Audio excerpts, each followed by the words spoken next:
앞에서 세 분이 기저갈증까지 포함해서 좋은 말씀을 해주셔서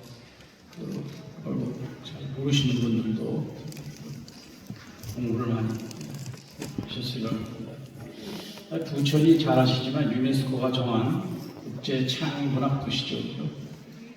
이게 이제 전 세계에 몇 개 없어요. 근데, 사실은 펄벅이 요새 이제 뭐 자수작도 많이 했고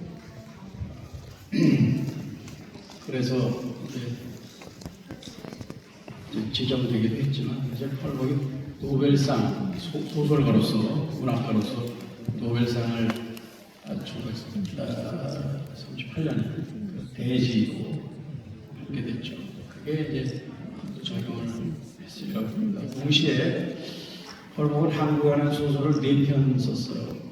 4편 썼죠. 조금 아까 언급해 주셨는데 그 중에서 전 가장 이제 대표작이라고 할 수 있는 살아있는 갈대 장편 이제 거기에 오늘 그 얘기를 좀 하려고 합니다.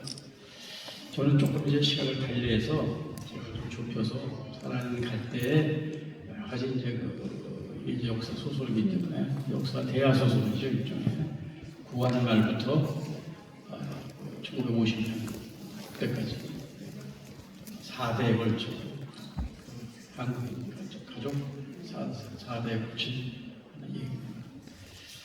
제가 초점을 맞춘 것은 여러 가지 주제가 나올 수 있죠. 여기 살아있는 갈대.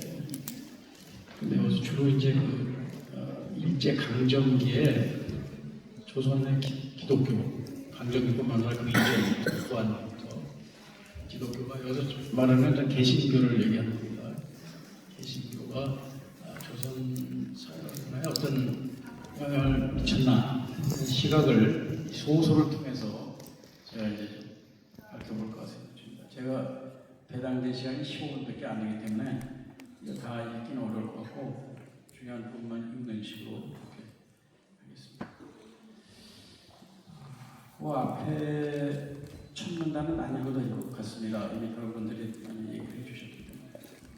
그 둘째 문단, 펄벅의 역사 장편 소설 살아있는 갈대는 63년에 나왔죠. 1881년부터 1950년까지 70년간의 조선 4대 집안의 4대에 걸친 한국 근현대 역사 소설이다. 이 소설의 부제는 나블 코리아 이렇게 돼 있어요. 한국에 관한 소설. 이렇게 부제가 딱 붙어 있어요. 1938년에 문학상을 받은 대지 이후 펄벅의 최대의 걸작으로 평가됩니다.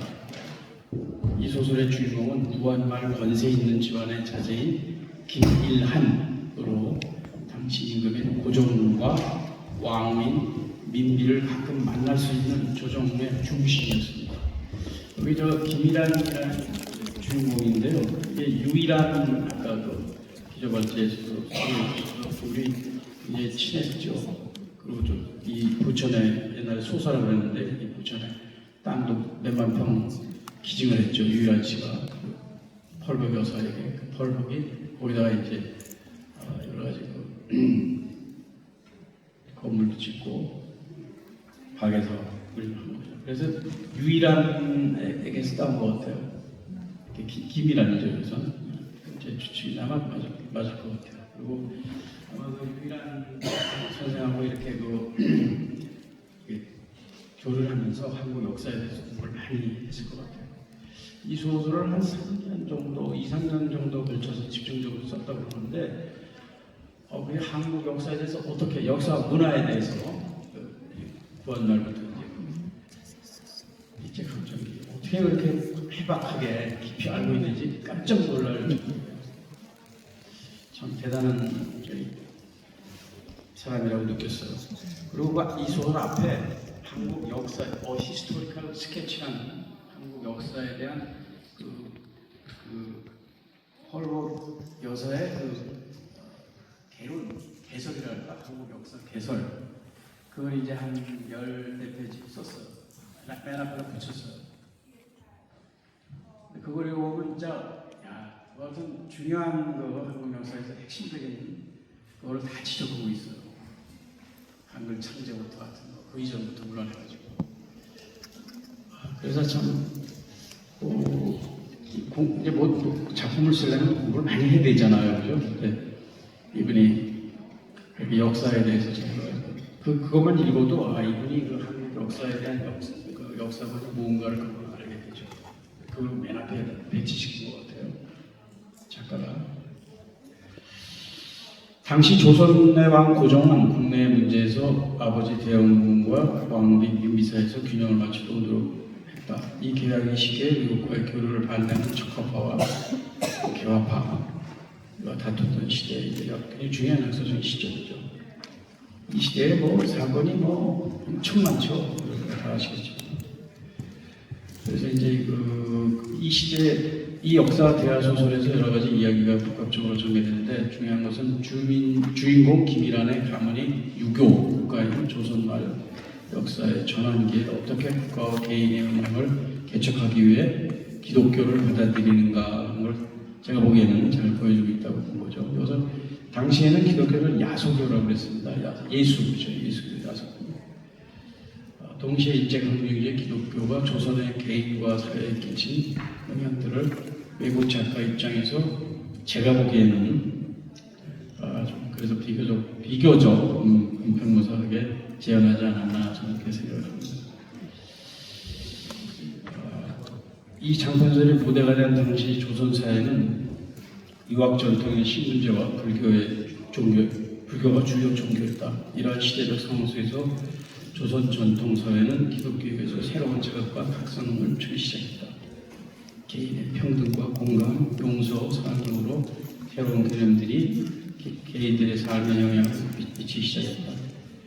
나아서 일제강점기의 선교사들과 기독교는 새로 일어나기 시작한 민족 자결주의와 결합하여 일본 시민 지배 통치에 대한 독립운동과 해방 방식을 고취시켰다. 물론 이게 다 개신교 때문에 된 건 아니죠, 그렇죠? 제가 말하는 건 이제 이 소설에서 볼 때 중요한 역할을 했다고 하지 개신교만이 그걸 했다고 하는 건 아니고요. 동시에 조선인들은 선교사들이 가져온 근대식 학교, 병원 이걸 통해 이해와 학당, 배와 학당 다 선교사들이 시작한 거죠. 근대 교육과 의료 제도를 처음 경험하였다. 특히 교회의 설립과 함께 선교사들에 의해 한글로 번역된 성경을 통해 한글의 보급이 급속히 확산됐다. 사실 그 전에는 상당히 한글을 창제한 이후에 한글은 거의 뒤에서 그렇죠. 일부 여자들이 그죠? 암클이라고 하라고 불릴 정도로 썼고 남성들이나 양반 절대로 한글을 쓰지 않았죠. 그런데 이때 이제 성경을 순한글로 그죠? 순한글로 번역을 하기 시작함으로써 이제 한글 문화 운동이 본격적으로 시작됐다고 볼 수 있어요. 이때 이분들이 아니었으면 좀 더 늦어졌으리라고 봐요. 그래서 이걸 통해서 이 많은 문맹률이 떨어졌고, 그죠? 뒤에 잠깐 또 얘기 나오고 있습니다. 그래서 저는 이걸 굉장히 높이 평가해요. 성경과 여러 가지 철학 정독이라는 게 1895년에 선교사회에서 처음으로 번역이 됐죠. 그것도 순한글로 번역됐어요.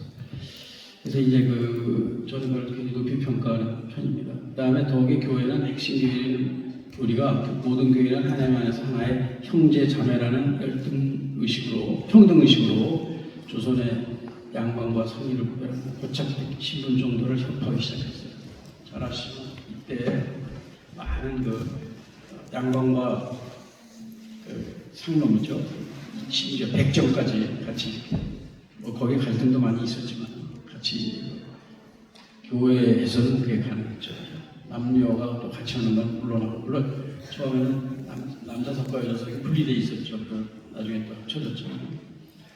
그래서 다시 말해 구한말에 들어온 야소교 기독교는 당시 조선의 민중과 사회의 소구적 근대적 개인의식과 개화사상을 확산했다. 이게 이제 결론이라고 볼 수도 있습니다. 여기 보면 주인공인 이란의 아들, 작은 아들 연한의 가정이 연한이 둘째 아들이죠. 그래서 어떻게 기독교로 이렇게 개종하고 어떻게 기독교에 대해서 길 걷는가 뭐 그런 얘기죠. 그렇죠? 여기 보면 여기 인용문이 있습니다. 인용입니다. 아버지는 옛 왕조, 여기서 아버지는 자기 아버지, 이란 김이란을 얘기하는 거죠. 아들이 보는 아버지, 둘째 아들이 보는 아버지. 아버지는 옛 왕조의 화려한 꿈을 안고 공자의 가르침 속에서 산 분이기 때문이다. 그러나 이란은 자기 아버지는 자기 시대의 모든 젊은이들과 마찬가지로 고루한 철학이나 종교를 찾을 수가 없었다. 중국에서 들여온 공자의 가르침은 바다와 산과 이미 고립된 나라를 더욱 고립시켰고 불교는 이 나라 백성의 마음을 천당과 지옥, 신과 악마 등의 허탈한 말로 현혹하며 쓰라린 현실부터 눈을 돌리게 했다.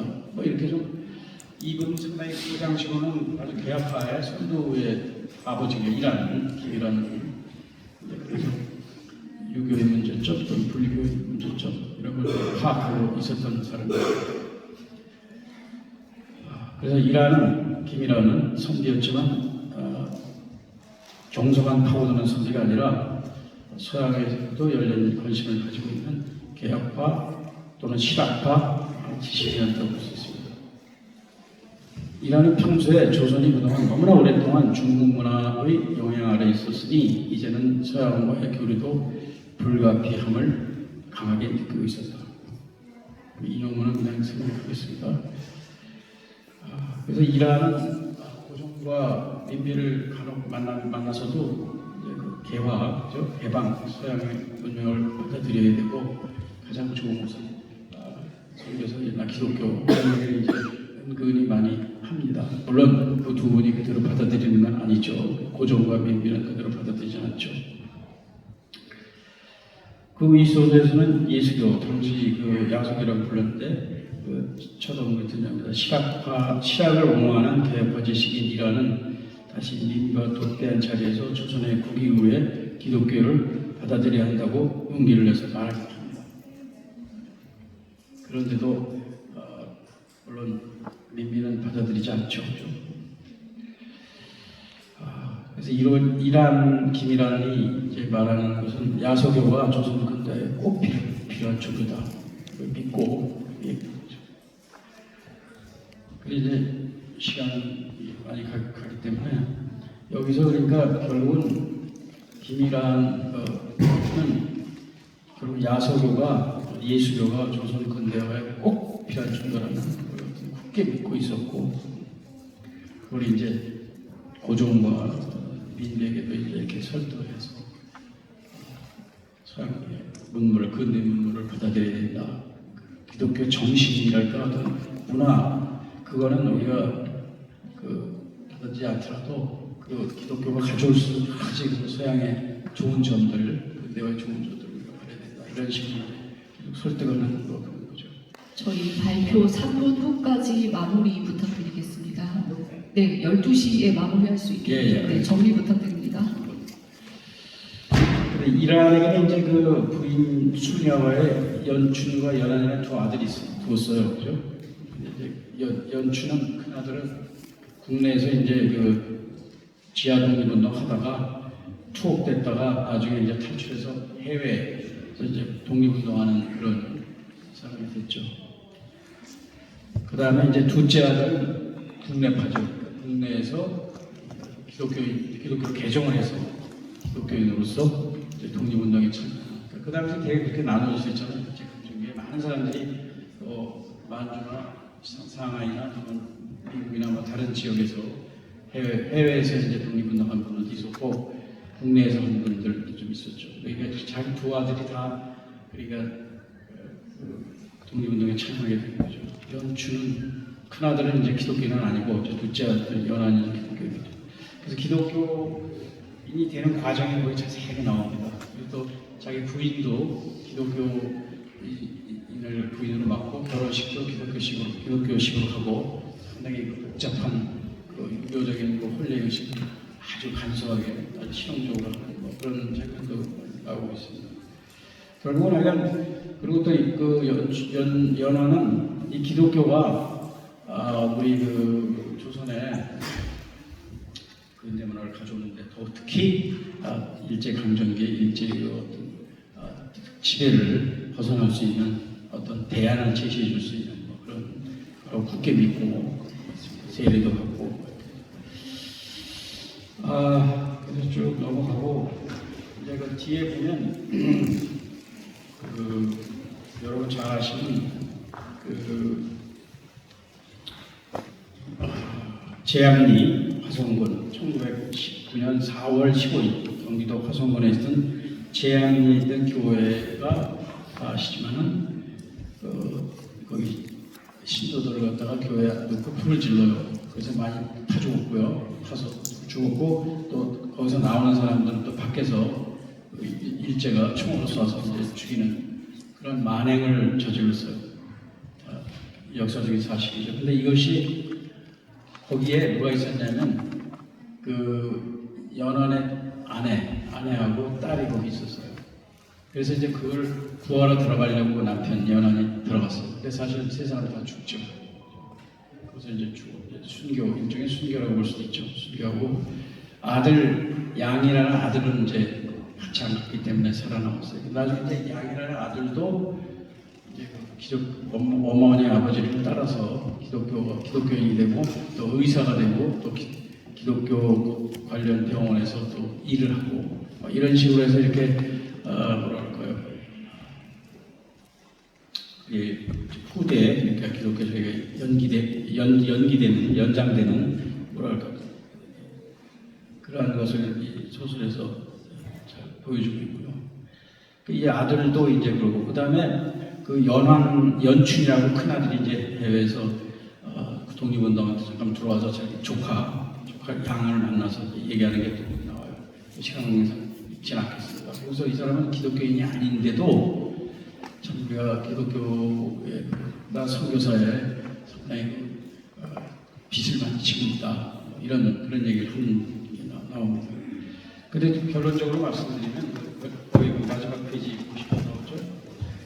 기독교가 야소교가 그 구한말부터 일제강점기에 이제 끼친 영향 8가지로 제가 나열을 했어요. 끝부분에 서양 사상에 대한 지식과 정보 전달이 있었고요. 두 번째는 미신 타파와 도덕의 진흥, 고질적인 계급식 타파.